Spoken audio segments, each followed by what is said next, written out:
معانا دكتور مجدي بدران عضو الجمعية المصرية للحساسية والمناعة. دكتور مجدي، صباح الخير، أهلا بحضرتك معانا. طبعا الخيرات عليكم جميعا. دكتور مجدي، يعني في فصل الصيف تحديدا كتير ممكن يعني بيستحموا أكتر من مرة حتى في اليوم، وده يعني زي ما بيقول الخبر مش دايما صحيح. رأي حضرتك في الكلام ده؟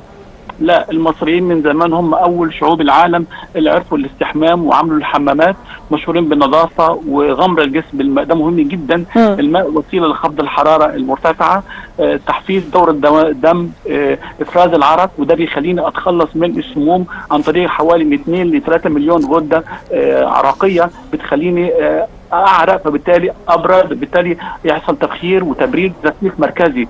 مخ الانسان بيحتضن جهاز تنظيم الحراره، مخ الانسان محتاج الاستحمام. وجد ان احنا عايشين في عالم من الايونات الضاره، الايونات الموجبه، يعني الثوره الصناعيه والكمبيوترات والاجهزه الكهربائيه بتخليني معرض لايونات موجبه ضاره، مش معناها انها مفيده، لا ضاره.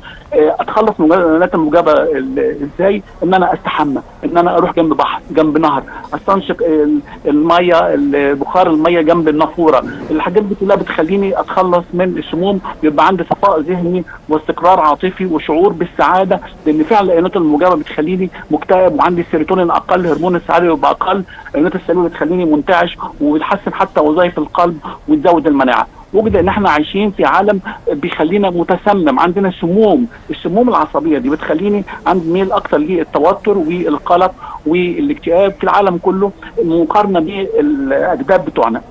الحل بقى ان احنا الاستحمام مهم جدا في الصيف، مش هننكره، لان ده برضه بيخليني اتخلص من السموم وبيخليني اكثر مناعه. غمر الجسم بالماء مهم كمان ايضا، ده بيخلي العضلات اللي عنده مثلا بانيو، اللي يقدر يروح حمام سباحه، اللي يروح البحر، يروح اي مكان فيه ميه، في الصحراء مثلا يجيب برميل يحط في الميه ينزل فيه مش مشكله، ده بيخليني اتنفس بشكل اسهل، يخلي عضلات مرنه افضل، والحجاب الحاجز افضل كفاءه، ويخفض ضغط عضلات الصدر، ويزود القدره على التخلص من الافرازات اللي في الصدر والانف والبلغم، ويحسن اداء القلب والرئتين، ويضمن نمو افضل للرئه في الاطفال.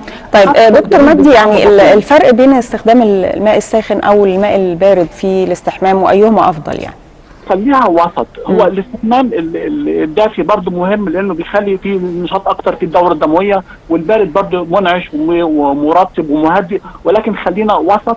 وبقول لحضرتك حتى الاطفال الصغار مهم ان احنا نحميهم، ده مهم جدا النمو بتاعهم، والجنين في بطن امه بيستحمى عن طريق السائل الامنيوسي اللي بيغذيه وبيخليه يتنفس افضل وينمو افضل، والجهاز التنفسي والجهاز الهضمي والجهاز المناعي يفضل افضل مناعه. ووجد ان احنا بنحب البحر ليه؟ بنحب المحيط ليه؟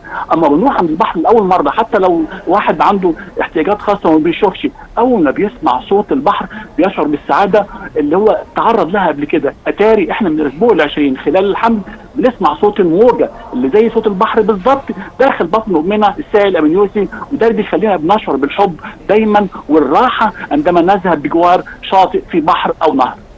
طيب دكتور مجدي، الحقيقه يعني الاضرار عدم الاستحمام بشكل منتظم او يعني بشكل مناسب، وكمان اضرار الافراط في الاستحمام زي ما بتقول الدراسه، الحقيقه ان ده بيأثر على الزيوت الطبيعيه اللي بتكون على البشره او الجلد.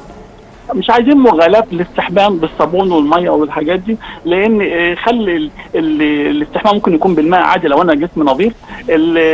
فعلا الزيوت ممكن تقل بالصابون، وكثره ما نكترش من الصابون على طول على السريع. ولكن احنا وجدت على ان حتى الخرير بتاع الميه وهي نازله بتجري بتدغدغ الجسم وهي نازله، ده بيبقى مفيد جدا لدغدغه ميكانيكيه بتزود المناعه. 1 2 ان انا لازم اتخلص من القاذورات والانتفاخات. ووجد ان كل الايونات الضاره الموجبه الموجوده في البيئه، حبوب اللقاح والاتربه والعواصف والخماسين والتلوثات اللي موجوده دي كلها موجوده على جسمي، يبقى لازم انا اشيلها، خصوصا عند المخ وعند الشعر لازم اشيلها، لان المخ هو اكبر مكان في الجسم بيحب الايونات السالبه، وده مهم قوي ان هو يحصل عليها. وبالتالي لازم انا اخلص جسمي من الايونات اللي بتبقى ساقطه على جسدي عشان تعمل لي التوتر وتعمل لي المشاكل الضاره اللي موجوده دلوقتي في امراض العصر. حتى مجففات الملابس، حتى الياف السجاجيد، حبوب اللقاح، الات طباع، الحاجات دي كلها بتضرني، اتخلص منها لازم نستحمى. وننصح دايما حتى المرضى اقول له استحمى، حتى الزعلان المكتئب اللي عنده الطلبه اللي عندهم دراسه اقول له استحمى قبل ما تروح اللجنه، هيبقى فعلا مزاجه افضل وهيروح مناعته تبقى افضل وان شاء الله يتفوق. ان شاء الله. دكتور مجدي بدران عضو الجمعيه المصريه للحساسيه والمناعه، نشكر حضرتك شكرا جزيلا على كل هذه المعلومات والنصائح.